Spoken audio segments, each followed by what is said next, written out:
ॐ भूर्भुवः स्वः तत्सवितुर्वरेण्यं भर्गो देवस्य धीमहि धियो यो नः प्रचोदयात्. Om Shanti Shanti Shanti. In this video I am going to narrate Maitreya Upanishad.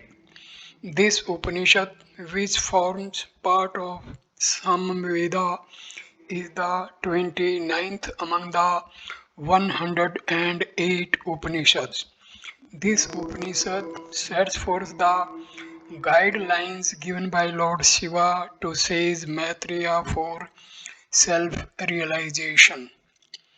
The main purport of this Upanishad is to convince the seekers about the vain pursuit for worldly life and prompt them to renounce the world for the sake of self-knowledge.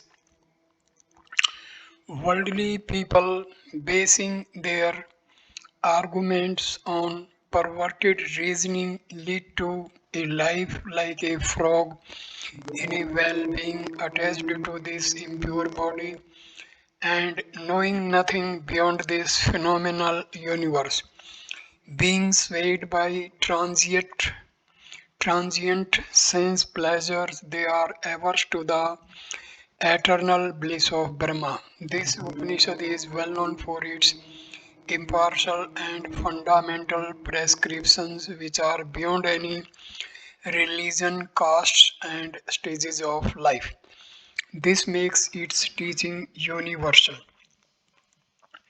Wise seekers will appreciate the frankness and boldness of Upanishadic seekers in imparting the supreme knowledge.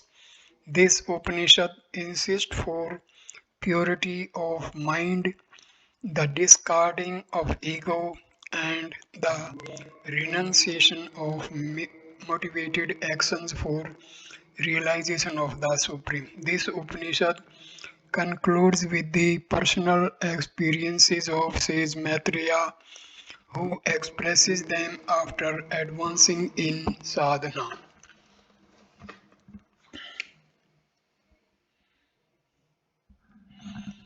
Om apayanto mamangani वाक्प्राणचक्षुः श्रोत्रमथो बलम् इन्द्रियाणि च सर्वाणि सर्वं ब्रह्मोपनिषदं माऽहं ब्रह्म निराकुर्यां मा ब्रह्म निराकरो निराकरणं सतो निराकरणं मे अस्तु तद आत्मनि निर्ते य उपनिषत्सु धर्मास्ते मयि सन्तो ते मयि सन्तो ओम शांति शांति शांति.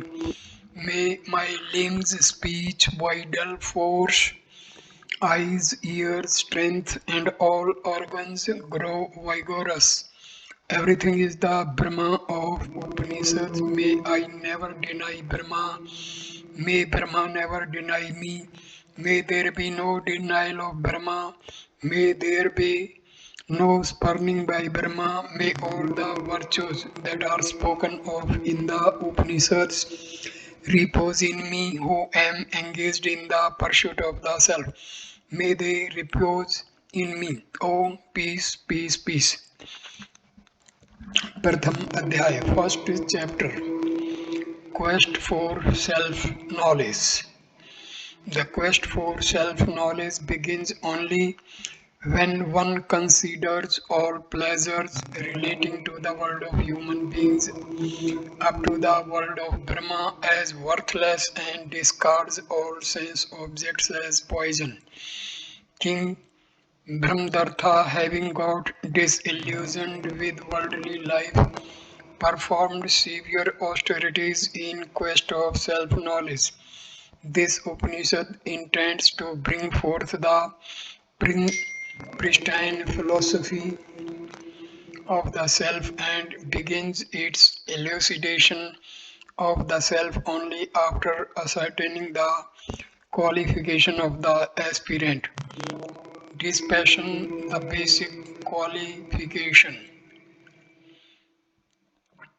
बृहदर्थो वै नाम राजा राजे ज्येष्ठं पुत्र निधापै वेदम शाश्वतम मन्यमानः शरीरम वैराग्य उक्ते अरण्यम निर्जगाम स तत्र परम तप आस्था आदित्य निष्प्रमाण ऊर्ध्व बहु तिष्ठति अन्ते सहस्रस्य मुनिर अन्ति कमाजागम अग्निवाधूम तेजसा निर्दहन्नि वातं दीर्घवाचकायन्यः उत्तिष्ठिं वरं विनिवेशति राजा ब्रह्मवित् स तस्मै नमस्कृतोवाच भगवन्नामहत्वित्ते त्वं तौवित् शृणुमो वयं स त्वं नो ब्रूहीति एतद् व्यर्थं पुरस्तादस्कं मा पृच्छ प्रश्नम् एक्ष्वाकान्यान् कामान् विनिर्णीष्यति शाकयन्निष्ठ चरणा अभिशर्मणो राजिमां गाथां जगाद. A king by name Brihadartha, having entrusted the kingdom to his eldest son and having developed disgust towards worldly life on account of deliberation that this body is impermanent, he went to forest for penance. There he performed severe penance and remained facing the sun god with his arms raised up. At the end of 1,000 years, the sun god approached the king in the form of sage Sakyanya. The sage Sakyana, the knower of self, with brilliance like flame without smoke that burns all, said to the king, get up, choose a boon. Saluting him, the king said, Gracious Lord, I am not the knower of Atma. You, being the knower of truth, reveal that to me. This boon of yours cannot be granted. Explanation of this question is impossible in the first place. Do not ask me this question. O descendant of Iswaku, choose the fulfillment of other desires. Reverentially touching the feet of sage Sakyanya, the king sang the following verses from the epic. Ath kime tai वार्ण्यानां शोषणं महरन्वानां शिखरिणां परपतनं ध्रुवस्य प्रचलनं स्थानं वा तरुणां निमज्जनं पृथिव्या स्थानापसरणं सुराणां सोहति दिव्येऽस्मिन् संसारे किं काम उपभोगे वस्कृदु पावर्तनं दृश्यते इत्थो हमहिषिति अंधोपानस्थो भेके इवः अस्मिन् संसारे भगवन् सत्वं no गतिरति. What else is there to desire other things when there is drying of vast oceans, falling down of mountains, trembling of the pole star, dislocation of trees, submergence of the earth, and loss of position by the gods? In this dual worldly life of mine and thine, what is the use of desiring worldly pleasures, resorting to which there is seen repeated return to this phenomenal world? Thus it befits you to uplift me from this worldly life. I am like a frog in a well in this worldly life. Lord, you are my refuge. Thus the king pleaded. The idea is that the one who knows the transient nature of worldly life will never seek fulfillment of any desire. The Katha Upanishad therefore says the discriminating people, having known what true immortality is in the midst of impermanent things, do not pray for anything here in this world. Vairagya Satkam also shows similar dispassion from worldly pleasures. Thus, daily with the rising and setting of the sun, life is shortened and time is not felt on account of worldly business burdened with manifold activities. Neither is fear produced at beholding birth, death, old age, and sufferings. Alas, the world has become mad by drinking the stupefying wine of delusion. Alas, through infatuation, we do not feel ashamed at being thus befooled by this samsara family life with occupations in which the same thing recurs. Now the king refers to the impure nature of the body and shows utter disgust for it. Stanza number 3. Bhagwan idam sariram maithuna devo bhutam samvidpitam nirah om ev mutra dware niskranti sithiti bhischittam mas anuliptam charmana baddham विणमूत्रवात पित्त कफ मज्जा मेदो वसार भीयंच Malay बहुई परिपूर्णम एतादृशे शरीरे वर्तमानस्य भगवान सत्वम no gatirati. Lord, this body is the outcome of procreation alone, is devoid of consciousness, and is verily hell, as it has been delivered through the urinal path full of bones, enveloped with flesh and encased in skin. It is full of fecus, urine, air, bile, phlegm, marrow, fat, oily substance, and excessive filthy matter. Living in a body of such kind, Lord, you are my refuge. Thus the king prayed.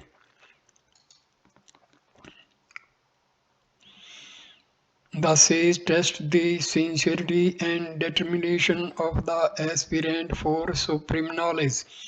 We find similar incidents in Katha Upanishad and Chandogya Upanishad also. Finding that the king is not lured by worldly attractions, the sage expresses his inner joy in the following verse. Verse number 4. Ath Bhagwan Akankshyanyah Suprito Barvi Durjanam Maharaj Bradarte Iksvako वंश ध्वज शीर्षातंज कृत कृत सत्वम मरुन्नामना विश्रुतो शीतयम खल्वात्माते कतमो भगवन वर्ण इति तम होवाच. Then His Holiness says Sakyanya, immensely pleased, spoke to the king. Great King Brihadartha, you are foremost in the family of the Iksvaku, a knower of the Atma. You have attained fulfillment in life and are heard of far and wide by the name Marut. You are such a noble soul, excessive good looking Lord, described thus. He said to the king, necessity of tranquil mind for self knowledge. The knowledge of self cannot be imparted to the one who has not purified the mind and has not withdrawn from sense objects. For the Upanishad says at the very outset, purify the disciple through virtues such as Sama, mind control, and Dhamma, sense control, etc. After this, impart to him the teaching that all this is pure and unsullied Brahma. Upanishad. The sage, having ascertained the requisite qualifications of the king, and being greatly pleased with the virtues possessed by the king, now sets forth the guidelines for attaining a tranquil mind. Stanza 5. शब्द स्पर्श दयो ये अर्था अनर्था इवते सिततः येषां सत्सतु भूतात्माने समेरश्च परम पदम. The object of the senses like sound and touch etc. are ascertained to be the evils for an embodied soul who is attached to them and does not reflect on the supreme goal. Detachment from sense objects is said to be the auspicious path that leads to the supreme goal. We may recall here an imagery from Katha Upanishad. Atmanam rathinam vidhi sadiram ratham vatu buddhim tu sarthim vidhi manah pragyahevicha. The embodied soul is the master of the chariot and the body is said to be the chariot. The intellect is the charioteer and the mind is verily the bridle. Wise people call the organs as horses and the sense objects as the roads. The discriminating people call that embodied soul as the enjoyer when it is associated with body, organs, and mind. The sense organs of a non discriminating intellect, which are associated with an unrestrained mind, become untruly like the vicious horses of the charioteer. Then the master of the chariot soul does not attain the supreme goal. The wise seekers discriminate between real and unreal and perform austerities for the attainment of the supreme goal, while fools strive for worldly prosperity. Stanza number 6. Tapsa prapyate sattvam satvat samprapyate manah mansa prapyate hayyatma hayyatam patya nirvartate. Through austerity, though through austerity is attained strength of character, from character one attains firmness of mind, through steady mind one realizes Atman, from realization of Atman decent worldly life or rebirth is prevented. It is essential here to read the above verse along with the following verse from Mahanarayana for deriving true knowledge. The Mahanarayana Upanishad or Yajniki Upanishad mentions that renunciation is the highest kind of austerity. These other austerities are surely inferior. Renunciation alone surpassed all. Mahanarayana Upanishad. Through renunciation, one learns to live on the strength derived from self knowledge and becomes fearless. Renunciation results in liberation. This is the true import of Vedantic teaching. The wise know liberation to be the renunciation of all attachment. Non-birth results from it. Give up the worldly life. Be liberated in life, O sinless one. Annapurna Upanishad, stanza number 7. Yatha nirendano vrihi savyona poshabhyati तथा वृत्ति अक्षया चिंतम सब अनुवैषाभ्यति. Just as the fire whose fuel has exhausted comes down in itself, similarly the mind whose functions have ceased becomes tranquil in its source in Atma. The mind becomes tranquil in Atma only if all the latent impressions of the mind are effaced completely through the renunciation of desires. Since family life is permitted by desires, it is opposed to the merger of the mind in the Atma. The mind remains latent with all its potential in spite of the performance of various rituals which are prescribed for a householder. The mind of a householder purified by rituals merges in unmanifested state, Prakriti, and does not attain identity with the Atma. However, a desireless man who seeks the self alone, the self becomes known to him on its own accord, and his mind automatically gets merged in its source. Stanza number 8. Savi anupaya shantasya manusya satyagamin indriya arthe vimhudshanyartya karam vasanuruga anuraga. Karam vasha nuga. When the mind becomes tranquil in its source and abides by the truth, the inevitable consequence of actions performed because of imprudent sense objects becomes non-existent. The mind is said to be abiding by the truth when it discriminates between real and unreal and discards the objective world, treating it as unsubstantial. One who has discriminated the nature of things according to Vedanta, the modifications of whose mind prompted by the objective world have ceased, who has given up all reasoning about the reality of the world, who has discarded the objective appearances as worthless and dwells upon the eternal alone, is said to have a mind that conforms to the eternal truth.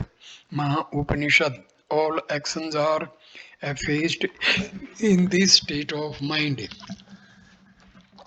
Stanza number 9. चित्तमेव हि संसार पर्यत्तेन शोधयेत् यच्चित् सत्मन्यो भाति गुह्यमेतत् सनातनम्. The mind alone constitutes worldly life. It should be purified through self-effort. As is the mind, so is the perception. This is the eternal secret. Self-effort here refers to that one should use the power of discrimination to find faults and evils associated with the worldly life. It is very difficult for an embodied soul to develop this detachment from worldly life, for the Upanishad says it is possible, reasonable to envelop wind and to divide the sky into pieces, to string together waves of water, but not possible to give up attachment towards worldly life. Maha Upanishad. It is said that the mind is the basis of this entire creation. Mano Moolam Idam Jagat. From this sea of worldly life, there is no way out except by victory over the mind. Master the mind and become a mastermind is the supreme doctrine for spiritual aspirants. Stanza number 10. Chitasya hi prasaden hanti karam subhashubham person atmani sithitva sukham vyavasnute. By the benediction of pure mind alone, one destroys good and evil actions. With the serene mind, when one dwells in the Atma, one experiences eternal bliss. The mind is said to be beneficent when it has dissolved itself in the Supreme Self by giving up all cravings, resulting in the experience of eternal bliss. The paternal mind, having perceived directly in the light of the Shastras and having experienced directly through intuition, dissolved itself, giving up ego, resulting in supreme perfection. Maha Upanishad. Stanza number 11. Samasaktam yada chittam janto vishay gochare yaddevam brahmani syad tatkone mucchet bandhanat. When a person subdues the natural attachment of the mind to sense objects and things of Brahma, then who will not be freed from bondage? The Varaha Upanishad also prescribes the ceaseless contemplation of Brahma to subdue the illusion of the mind. This worldly existence, which is an ocean of sorrow, is nothing but a long-lived dream or an illusion of the mind or a long-lived reign of the mind. From rising from sleep still going to bed, the one Brahma alone should be contemplated upon. Braha Upanishad. Philosophy of self. Having established the ways to attain a tranquil mind through self-effort, now the sage elucidates the ways to realize the Supreme Self. Stanza number 12. हिरत Pundarik मध्ये तो भावयेत परमेश्वरम साक्षिणम बुद्धि निर्तस्य परम प्रेम गोचरम. One should intuitively feel the Supreme Lord seated in the middle of the lotus of the heart as a witness of all the modifications of the intellect and perceptible through Supreme Love. Supreme love is the means to perceive the Lord in one's own heart. Narada Bhakti Sutra mentions that supreme love is not of the nature of lust, but it is a form of renunciation. It further elaborates that supreme love is attained by giving up the objective reality of the world and consequent renunciation of attachment. This Upanishad, however, does not suggest the worship of any external god for this end, but insists on intuitive realization of the Supreme Lord within one's own heart as the witness of the intellect. Stanza number 13. Agocharam manovacha avdhuta sampalvam satta matri prakash sobhavam bhavnatigam. Supreme Lord is beyond the reach of mind and speech, the spiritual perceptor of those drowned in worldly life, absolute existence, effulgence as his nature, and the one who transcends thought. The Supreme Lord is beyond description through speech and beyond comprehension through the mind. He transcends the codes of worldly life. Thus, the Katha Upanishad says this Atma cannot be realized through speech or through much hearing, since he does not come in contact with the thought of the mind. The mind returns without reaching him. Stanza number 14. अहेयम्नुपादे सामान्य विशेषणं ध्रुवं सितमित गंभीरं ने तेजो ने तमस्तं निर्विकलं निराभासं निर्वाणमय संविदम्. He is ever manifested, for he is indispensable as he is the basis of everything. Without preference, he cannot be included within the purview of the mind.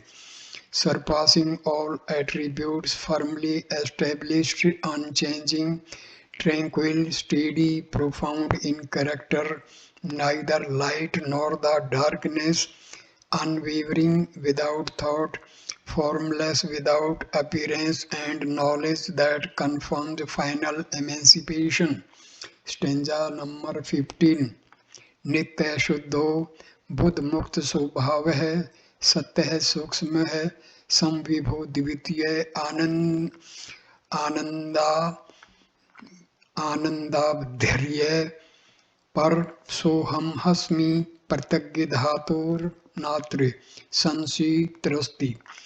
The one who is eternal, pure, intelligent consciousness of boundless nature, truth, subtle, supremely powerful, one without a second, ocean of bliss and transcendental is none other than I, the innermost essence of all. There is not an iota of doubt in this understanding.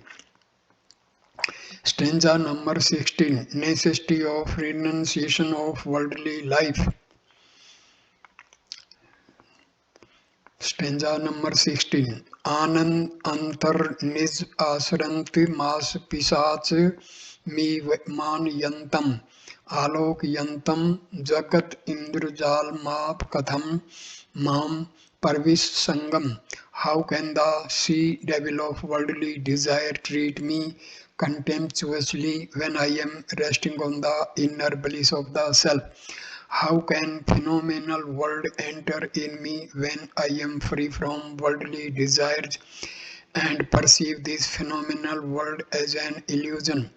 The Narada Privrajaka Upanishad substantiates this above idea and mentions thus: Having known samsara, worldly life, as one without sara or essence, and not having undergone any marriage on account of the desire to know the sara, essence, or atma, they become sannyasis on account of the practice of supreme vairagya dispassion.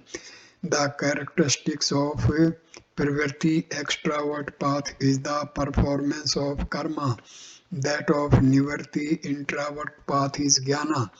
Therefore, placing jnana in the forefront, the wise man should take up sam, samanyasa. The next verse recommends the renunciation of all obligatory duties pertaining to caste and order of life prescribed by the Vedas. Stanza number 17. वर्ण आश्रम चार्युतः विमुढ़ा कर्म अनुसारेण फलम लभन्ते वर्णादि धर्मम हि परित्यज्यन्त सवानन् तृप्तः पुरुषा भवन्ति. Those ignorant people who follow the prescriptions of varna, caste and asrama order of life obtain the commensurate reward of their actions only worldly prosperity. Those who renounce the ways of caste, etc., and are satisfied with the bliss of the self get merged in Purusha, while others get merged in Prakriti only and do not attain the supreme state. The main intention of the Upanishad is to impart knowledge of the self and not to issue commandments. Varna and asrama dharma are applicable to only ignorant people who are under the illusion of the body. We find a revolt among the Upanishadic sages against the narrow man-made asrama and purushartha dharma, for its results are confined to prakriti alone. It does not promise the supreme state of Brahma. Upanishadic sages have always propagated the idea of a ati varnasarmi, beyond the state of varna and asrama. The one who knows the transcendental principle of self becomes ati varnasarmi, transcends varna and asrama like caste and order of life. Varna and asrama are imagined due to the illusion of the body. Narda Parivrajaka Upanishad. Stanza number 18.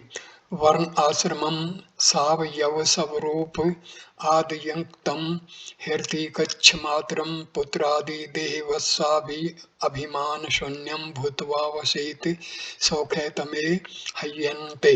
Caste and order of life consisting of divisions based on the transient body has a beginning and an end and brings only misery and hardship.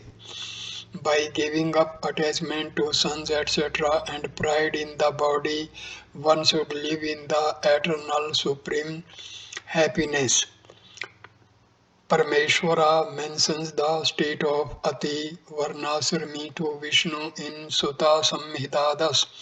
Varna and asrama, etc., are imaginary things imposed on the body through Maya delusion, and they have nothing to do with me, nor are ever in me, who is the self, which is absolute intelligence.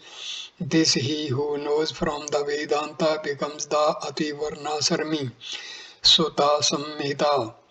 Thus we find the expression of this stage in various self-realized souls.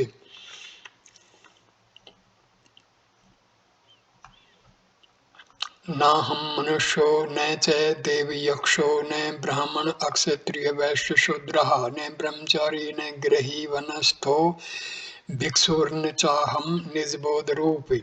I am neither a human being nor a god nor a demigod. I am neither a Brahmin nor a Akshatriya nor a Vaishya nor a Shudra. I am neither a student nor a householder nor a forest dweller nor a monk. I am the self.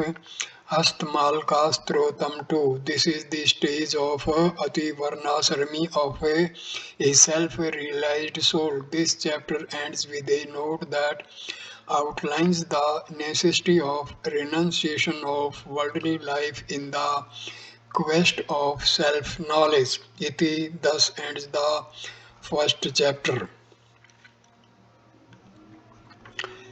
द्वितीय अध्याय second chapter. Lord Shiva's advice to sage Maitreya. The central theme of this chapter is to establish the standard rules of conduct for an ascetic and reveal their inner meanings. The principles and propositions delineated in this chapter are free from all prejudices and perverted interpretations. Process of self purification.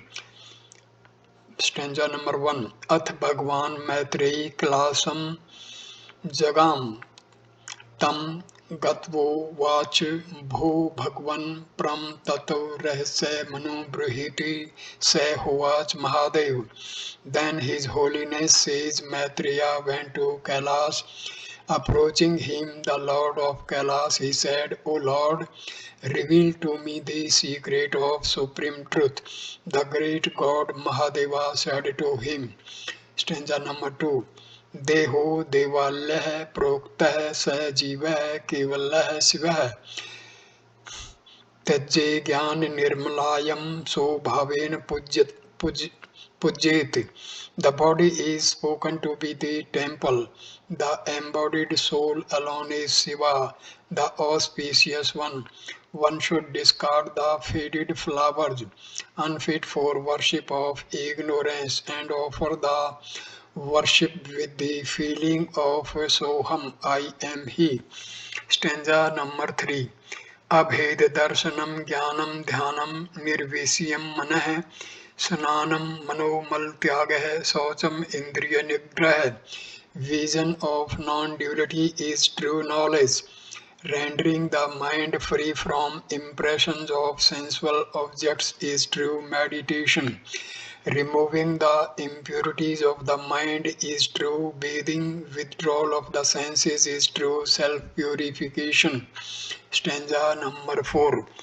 Brahma Amritam Pibbaidakshi Machured Dehi Rakshane Vaseda Kantiko Bhutva Chekante Dvet Varjite Itye Vachure Diman Se Eve Mukti Ma Prunyat. He should partake the nectar of Brahma, resort to alms for sustaining the body, and live in solitary place by establishing himself in oneness of Brahma and discarding duality. Thus, should a wise man live, abide by the said established rules of conduct, he alone will attain liberation. The Vedas prescribe various rituals, karma, and worship, upasana for external and internal purifications. These rules of purification are effective only if the sense organs are rendered free from the sensual pleasure. However, if the sense organs and inner organs are attached to sensual pleasure, these rules of purification do not check the evil propensities without abstinence. The Muktika Upanishad says that the mind, inner organs, and sense organs originate from Brahma because of past latent impressions, vasanas. Unless we resolve these latent impressions back into their causal state, this attachment to sensual pleasures will continue in spite of performing rituals and worships. Therefore, the canon of Manu says that those sense organs which are hankering for sensual pleasures cannot be restrained as effectively through abstinence as by constant pursuit of knowledge.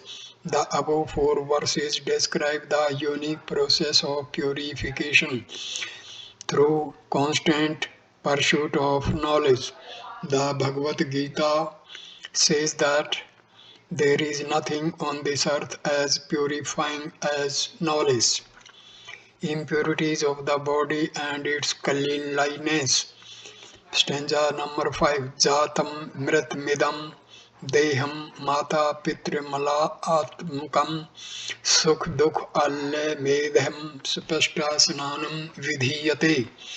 This body which has been brought into existence because of discharge of impure matters of parents has a death. It is the abode of joy and sorrow. One who touches the impure body, that is, thinks that this body is mine, bathing as aforesaid is enjoined. Stanza number 6. धातु बध्यम महारोगम पाप मंदिर मधुर्वम विकार कारण विस्तीर्णम Prashtasnanam vidhiyate. It is formed from primary elements subjected to serious ailments, abode of sinful actions, ephemeral and has got a distorted form because of outstretched organs.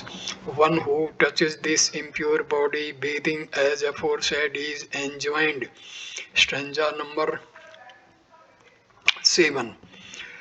नवद्वार मल सुनाव सदा काले स्वभावजम दुर्गंधम दुर्मलोपेतम स्पष्टासनानम विधीयते.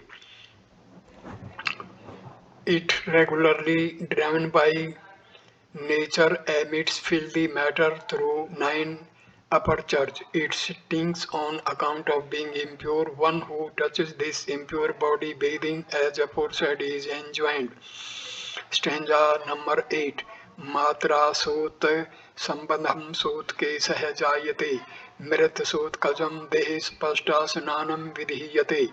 This body is related with the impurity of the mother before birth and it is born with the impurity caused by childbirth. This body is connected with death after birth. One who touches this impure body bathing as aforesaid is enjoined. Stanza number 9. Ahem mameti विणमूत्रलेप Gandhali लोचनम शुद्ध शौचमिति प्रोक्तम मृज्जलाध्याम tu lokikam. Perceiving the notion of I and mine with respect to this body is like smearing oneself with fecus and urine instead of perfume. Thus, sacred purification has been prescribed in the above verse, while purification by mud and water is only customary, not sacred. Stanza number 10. Chit Shuddhi Karam Socham Vasana Naskam Gyan Vairagya Mrtoye Akshal Noche Muchyate. Purification which renders the mind pure consists of the elimination of 3 types of tendencies which Loka Vashna, Shastra Vashna and Deha Vashna. Purification with the mud of knowledge and the water of detachment is said to be the most sacred. The main purport of this above 6 verses from 5 onward is to demonstrate the impure nature of the body. The principle of purity emanates from this realization. The Atma is eternally pure and our real nature. Without realizing our true nature, we cannot attain real purity. However much we may perform rituals and discharge our obligatory duties, this outlines the flaws in the philosophy conceived by some deluded householders that one attains purity by discharging the family obligations. This perception is only a false identification with the impure body. This Upanishad concludes its prescription for purification by advising seekers to inculcate jnana, knowledge, and vairagya, dispassion. Prescriptions for an ascetic. Stanza number 11. Advait bhavna bhaksam bhaksham Dvait bhavanam guru shastro bhaven bhikshu bhaksham vidhiyate. The feeling of non-duality is the alms food partaken, while feeling of duality is the food which is forbidden. However, from the point of view of empirical world, living on alms in conformance with the directions of the preceptor and scriptures has been enjoined for the mendicant monk. Stanza number 12. विद्वान स्वदेश मृत्यु सर्जय संन्यास अंतरम सत्य है कारागार विनिर्मुक्त चोरवद दूर तो वशेत. The wise one, having embraced renunciation on his own accord, shall abandon his native place and stay far away to avoid identity like a thief who has been released from prison never returned to the same place where he was caught while stealing. Stanza number 13. Ahankar sutam with bhratram moho mandiram asha patnim tajje davat tavan mukto ne sansya. The moment mendicant monk renounces the son of ego, brother of wealth, home of infatuation and wife of desire, that very moment he undoubtedly attains liberation. Above three verses mention the sign of a true ascetic. Renunciation by external signs like ochre, robe, bald headed, etc. is only customary. A true renunciant must have his vision turned inward, seeing the self in all and all in the self. Having given up ego, ahankar, and all attachment, mamkar, he should turn away from his native place. मृता मोह stanza number 14. मृता मोहमयी माता जातो बोध में सुत है सुत कम संप्रांतो कथम संध्या मोह समहे.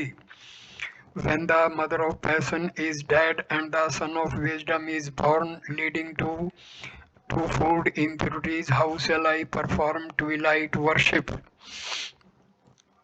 The scriptures have prohibited the performance of any religious rituals for 10 days when there is impurity caused either by birth or death in the family. The Lord mentions that when non-dual wisdom arises, it becomes impossible for the ascetic to resort to dualistic worship. The prescription of external worship is operative till the awakening of self-knowledge, after which the wise ascetic resorts to wisdom worship. It will be befitting here to recall Lord Hanuman's devotion towards Lord Rama. देह बुद्धिया तो दासो अस्मि जीव बुद्धिया तौ दंशकः आत्म बुद्धिया तौ मेवा हमीति मे निश्चिता मतिः.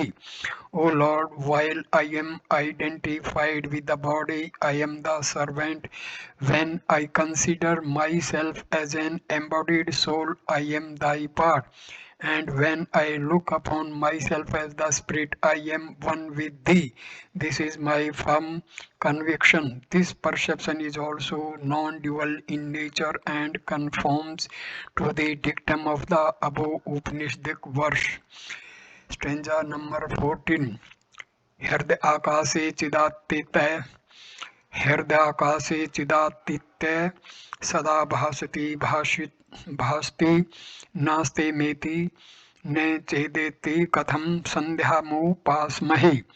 When the bright sun of consciousness ever shines in the sky of the heart and it neither sets nor rises, how shall I perform twilight worship? That is for fear of non-duality. Worship is superfluous. The Brahmansa Upanishad too mentions thus. Through the knowledge of unity of the individual self and the supreme self, their distinction is destroyed, and that alone is Sandhya, performed at the union of two time phases based on the position of sun.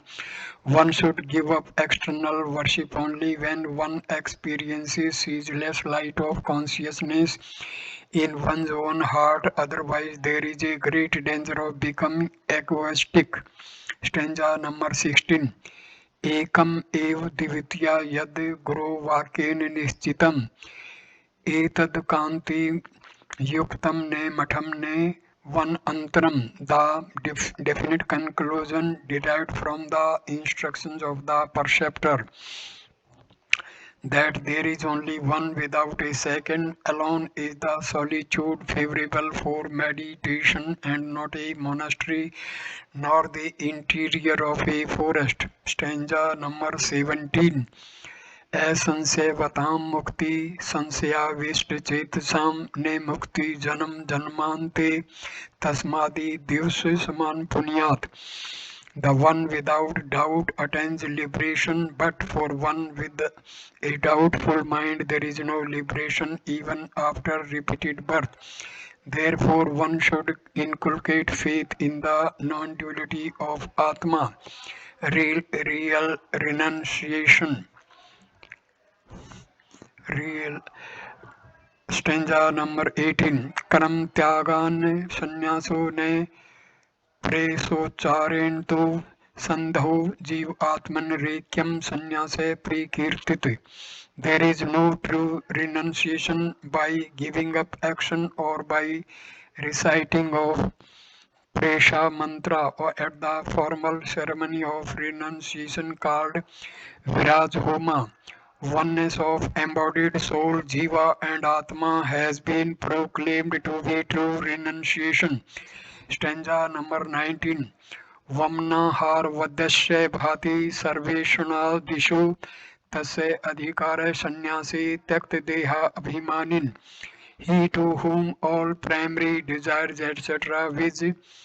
Dhamnesha, Daresha and Putresha desires for wealth, wife and progeny appear like vomited food, and who has given up pride in his body is entitled for renunciation. In the light of above dictum, it is essential here to make a reference of the following passage taken from various Upanishads that set guidelines for Samnyasa and which has been wrongly translated by the various scholars.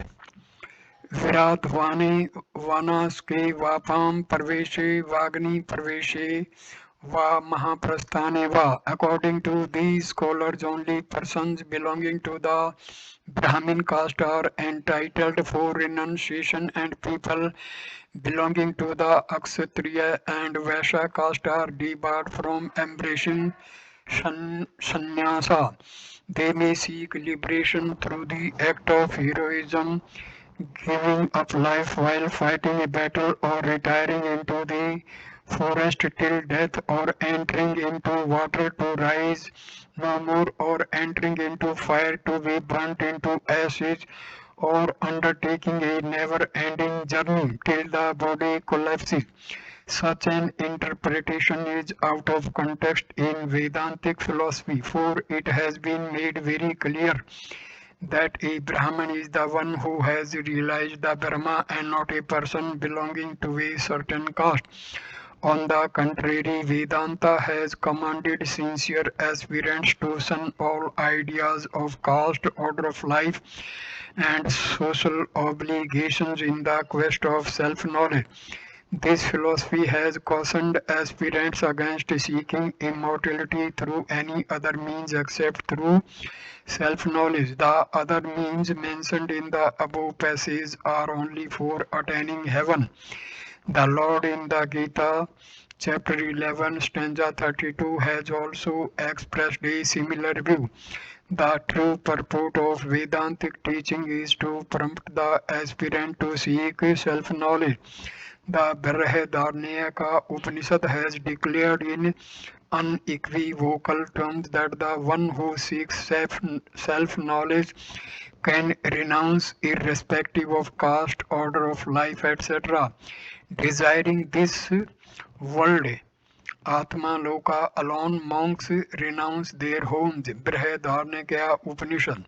However, those who do not feel any inclination for self-knowledge can aspire to attain heaven through other means, and it is not mandatory for them to renounce worldly life.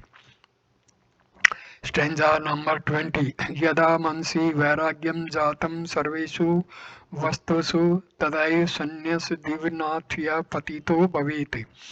A wise one should embrace renunciation only when true dispassion for all worldly objects has arisen in the mind. Otherwise, he becomes degenerated.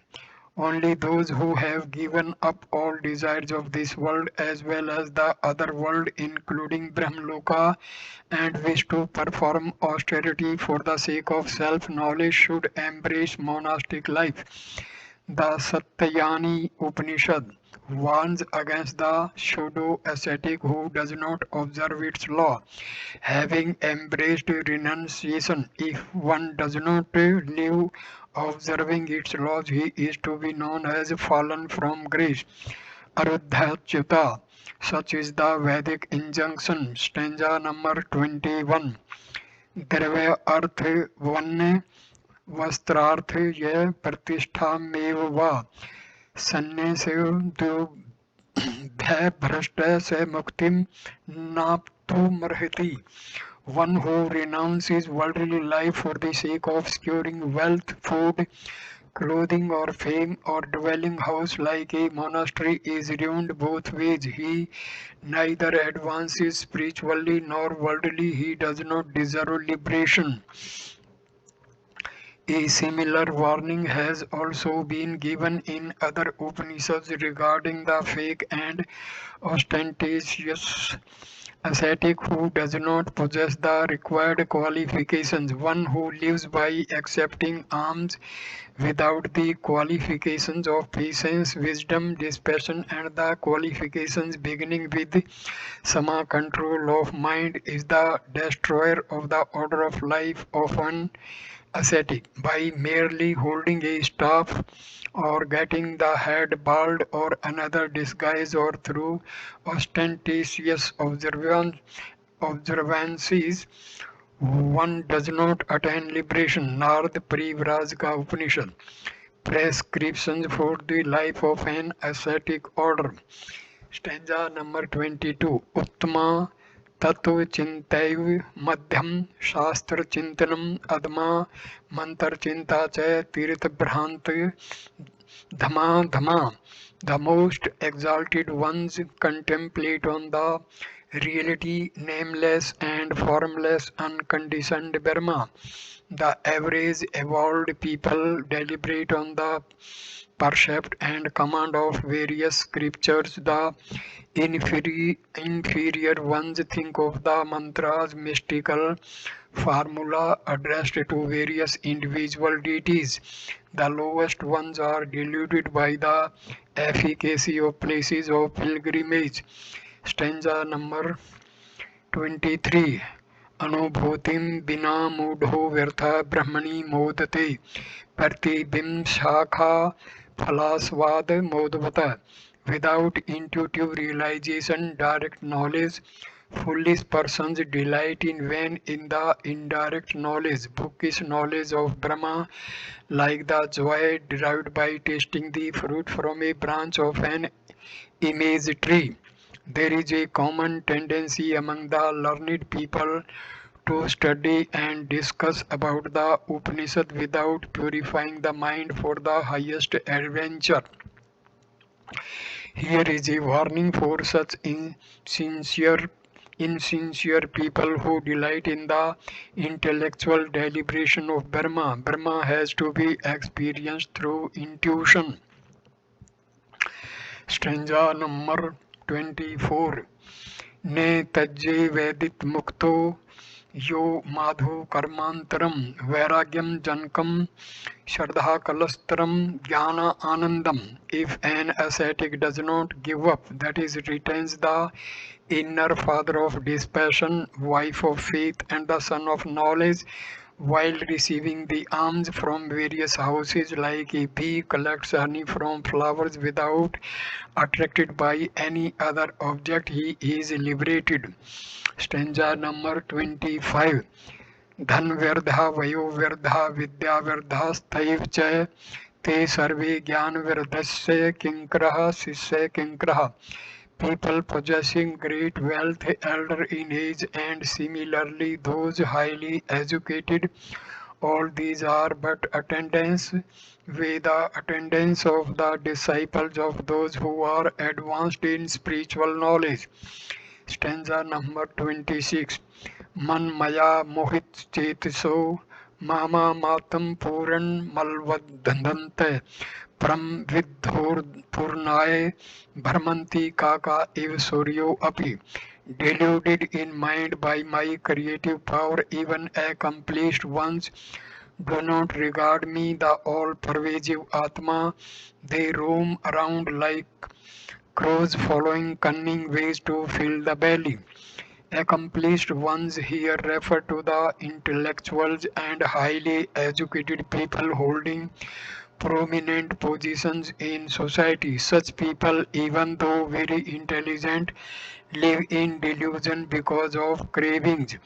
Though intellectual, though highly educated, though high born and eminent, one is bound by cravings for wealth, wife, and progeny like a lion tied with a chain.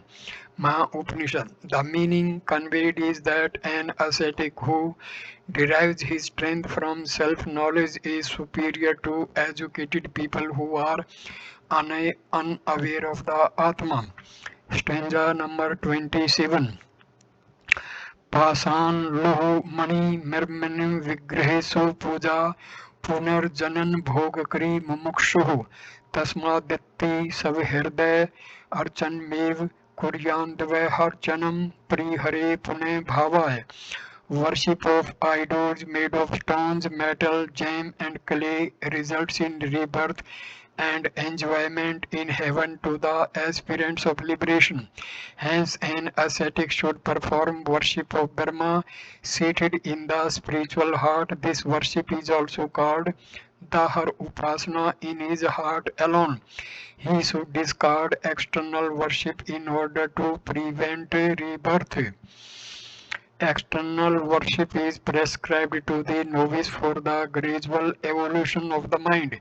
It should be performed only to supplement the inner worship in the heart for the realization of the all-pervasive divinity. Tantra Sara also substantiates this view. प्रथमा प्रतिमा पूजा जप स्त्रोदादि मध्यमा उत्तमा मानसी पूजा सोहम पूजो उत्तमोत्तमा.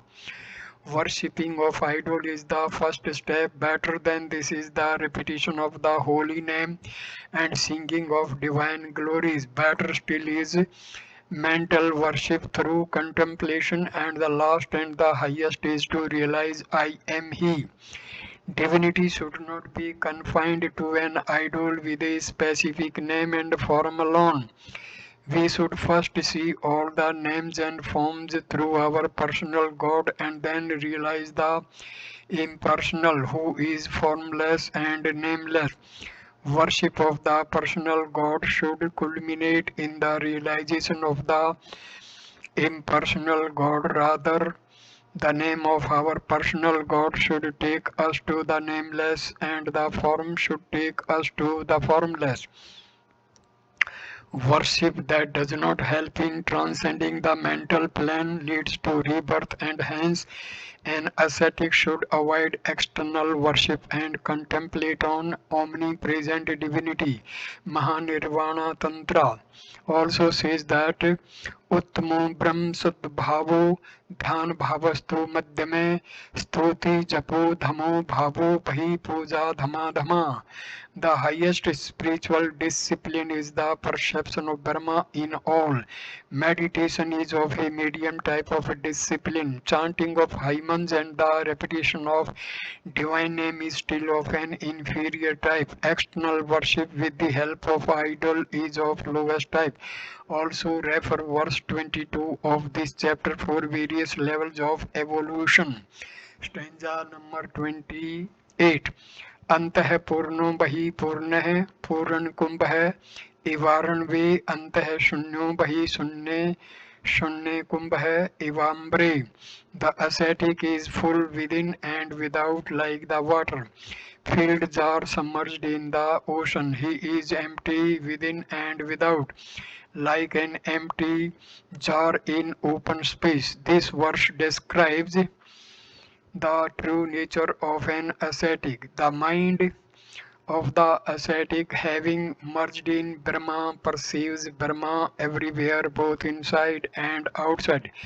Thus it is said to be full within and without, like a jar full of water immersed in the ocean. Similarly, the mind of an ascetic that has attained an exalted state of superconsciousness is bereft of all perceptions, both inside subjective perception and outside objective perception.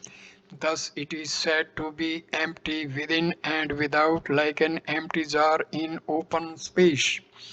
Stanza number 29. Ma bhav grahye bhavatma grahekatma च ma bhav bhavna akhilam yaktva yachishtam tanmayo bhav. Do not follow the objects of sense perception. Do not also become one with the organs of perception, giving up all ideas of organs and their objects. Become that which remains. Stanza 30. दृष्टि दर्शन दृश्यांति त्यक्त्वा वासनया सह दर्शन प्रथमा भास आत्मानं केवलम भज. Giving up the triple consciousness of seer, seeing and seen, along with all the three tendencies which lok vasana, shastra vasana, deha vasana, seek only that foremost atma which is the primal cause of this apparent existence, or which is glorified in all the philosophical system. Stanza number 31. Shashant सर्व संकल्पा या शिलावद स्थिति जागन निद्रा विनिर्मुक्ता सा स्वरूप स्थिति. The state in which all thoughts are stilled and one remains like a rock body becomes motionless and stiff because of mind. Transcendence, become free from the states of waking and sleeping, is the state of self, that is disembodied state called Videha Mukti. Iti Divityu Adhyaya. Thus ends the second chapter.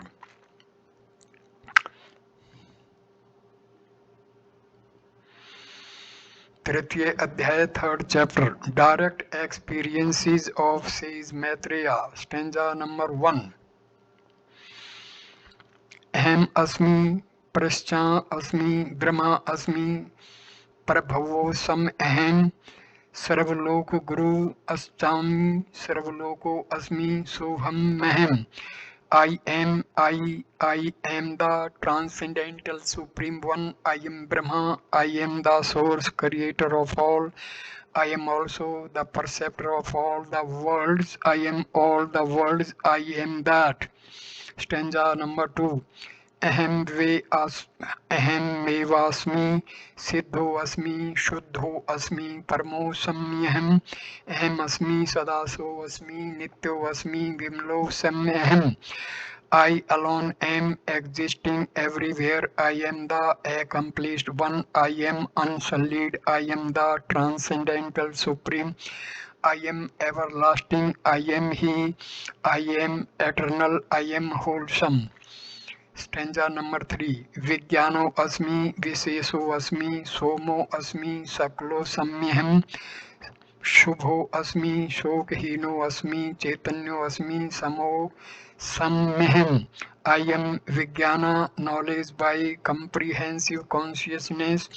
I am the eminent one. I am Soma, nectar formed due to sacrificial offerings or moon. I am the all. I am the auspicious one. I am devoid of sorrow. I am consciousness. I am the impartial, balanced nature one. Stanza number 4. माना वै मानहीनो अस्मि निर्गुणो अस्मि शिवो सम्यहम् द्वैता अद्वैता वहीनो अस्मि द्वन्द्वहीनो अस्मि सो सम्यहम् I am beyond honor and dishonor. I am attributeless. I am Shiva, God of auspiciousness. I am beyond duality and non-duality. I am free from the pairs of opposites. I am He. Stanza number 5. भावा भाव विहीनो अस्मि भाषा हीनो अस्मि भाषे महम शून्य शून्य प्रभो अस्मि शोभना शोभनो अहम I am beyond being and its becoming. I am beyond any language. I am the splendor. I am the mighty power of the void and the non-void. I am beyond auspicious and inauspicious. Stanza number 6. तुल्या तुल्य विहीनो अस्मि नित्यः शुद्ध सदाशिवः सर्वा सर्व विहीनो अस्मि सात्विको अस्मि सदा सम्यहम् I am devoid of equality and inequality. I am eternal, sacred, ever auspicious. I am free from all and without all. I am virtuous or Vishnu. I am the absolute existence. Stanza number 7. एक संख्या विहीनो अस्मि दिव्य संख्या विहीनम न च सद सद्भिहीनो अस्मि संकल्प रहितो सम्यम I am beyond the reckoning of one Purusha and I am also beyond the reckoning of two Purusha and Prakriti. I am beyond the distinction of truth and untruth. I am devoid of thought. Stanza number 8. Nana atam bhedhino asmi Hri Khandan Vigrah Na Masmi Ne Chano Asmi Deha Dir Divo Asmim. I am beyond the distinction of plurality of souls. I am the embodiment of eternal bliss. I am not this phenomenal world, nor any other beyond this world. I am without body. Stanza number 9. आश्रय आश्रय विहीनो अस्मि आधार रहितो सम्यहम् बंध मोक्ष विहीनो अस्मि शुद्धम ब्रह्मास्मि सोम्यहम् I am devoid of the sport cause and sported effect. I am without substratum. I am free from bondage and liberation. I am pure Brahma. I am He. Stanza number 10. चित्तादि सर्वहीनो अस्मि परमो अस्मि प्रातपरः सदा विचार रूपो अस्मि निर्विचारो अस्मि सो सम्यहम् I am devoid of all inner instruments like reflective mind, etc. I am the supreme higher than the high. I am of the introspective nature. I am free from thought. I am He. Stanza number 11. Akaro ka rupasmi makaro asmi sanatanah. ध्यात्री ध्यान विहीनो अस्मि ध्येयो हीनो अस्मि सो मिहिम I am of the form of Akara and Ukara, letter A and U of Om. I am Makara, letter M, which is eternal. I am free from the triple aspect of meditator, meditation, and object of meditation. I am He. Stanza number 12. सर्वत्र पूर्ण रूपो अस्मि सच्चिदानंद लक्षण है सर्व तीर्थ स्वरूपो अस्मि परमात्म सम्यहम् Shiv being all pervasive I am the embodiment of the absolute characterized by being existence awareness consciousness and bliss I am the embodiment of all the places of pilgrimage I am the supreme self the Shiva auspicious one stanza number 13 laksha laksya vihino asmi lehin so mehem मात्रमान विहीनो अस्मि में हीने शिवो Meham I am beyond determinate and indeterminate. I am the imperishable essence. I am beyond the triple nature of measurement and the thing measured. I am Shiva. Stanza number 14. मैं जगत सर्वदृष्टा अस्मि नेत्र दृहितो स्मयम् प्रवर्धो अस्मि प्रसन्नो अस्मि हरोस्म्यहम् I am not this universe but the witness of all. I am devoid of organs like eyes, etc. I am the mighty one. I am awake. I am serene. I am Hara, Shiva. Stanza number 15. Sarv Indra Vihino Asmi Sarv Karam Kardapaham Sarv Vedant Trapto Asmi Sarvada Sulbho Mehem. Being devoid of all the senses, I still accomplish all the work. I am the culmination of all the Vedanta. I am always easily attainable to sincere aspirants. Stanza number 16. Mudita mudito akham asmi sarvamon phalo samyaham nityam chinta rupo asmi sada satchino maham. I am the aspect of happiness for the wise who know my transcendental nature, and sorrow for the ignorant who are deluded by Maya. I am the result of all silence or known in silence. I am the embodiment of eternal consciousness. I am always existence, truth, and awareness of pure thought. Stanza number 17. Yat kinchadapi hino asmi savalpamyapi na semihim hriday granthi hino asmi hridayam bhujam madhyanga. Whatever is devoid of wholeness, fullness of perfection, I am not even the least of them. I am without the note of the heart, notes of ego, etc. has been effaced, and I abide in the midst of the lotus of the heart. Stanza number 18. I am free from the six types of Sadvikar Vihino Asmi Sat Kos Rahito Mehem Arite Varg Mukto Asmi Antar Tu Mahim. I am free from the six types of distortion. I am devoid of the six seeds. I am free from the six vices. I am interior than the internal, innermost subtle entity in the heart, that is Supreme Self. According to Vedanta Upanishad, the six types of distortion are existence, birth, growth, transformation, decay, and destruction. The six seeds are skin, blood, flesh, fat, marrow, and bones. The six vices are kama, passion, krodha, anger, lobha, avarice, mada, pride, moha, delusion, and matsarya, malice. Stanza 19. देश काल विमुक्तो अस्मि दिगंबर सुखो mayhem आस्तिन नास्ति मुक्तो अस्मि नकार रहितो अमेहम. I am beyond place and time, do not belong to any place, and not born in any duration of time. I am the bliss derived by the sages who have the direction as their clothing. I am beyond the concept of theist and atheist. I am not evident of the process of negation. That is, I am the absolute one without any second. Stanza number 20.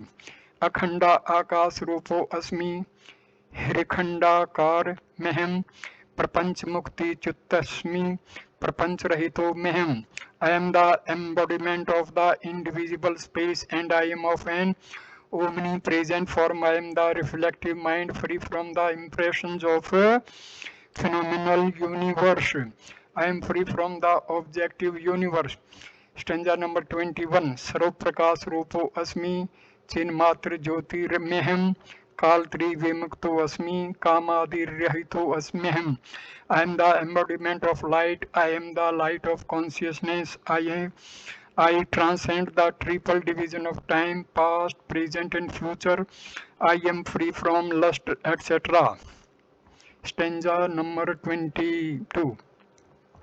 काया काये विमुक्तो अस्मि निर्गुणः केवलो mayhem मुक्तिहीनो अस्मि मुक्तो अस्मि मोक्षहीनो mayhem सदा. I am beyond the body and its indweller. In absence of body consciousness, the concept of indweller is superfluous. I am attributeless and absolute aloofness. I am eternally free by nature. I am devoid of search for freedom. I am beyond the seekers of liberation.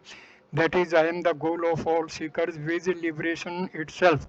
Stanza number 23. Satya asatya vihino asmi sanmatra annimsmehem sada gant deshhino asmi gamnadi varjivita. I am devoid of the idea of truth and untruth. I am the eternal truth itself and nothing else. I am not beyond to go to any place, as I am free from movement. Stanza number 24. Sarvada samrupo asmi shanto asmi purushottamah evam sva anubhavo yasya so aham asmi na sansay. Yes, Sharnoti Sakradvapi Brahmeo Bhavati Swam. I am follower of the balanced nature. I am calm. The Supreme Being, the one who has got a personal experience, thus sees myself without doubt.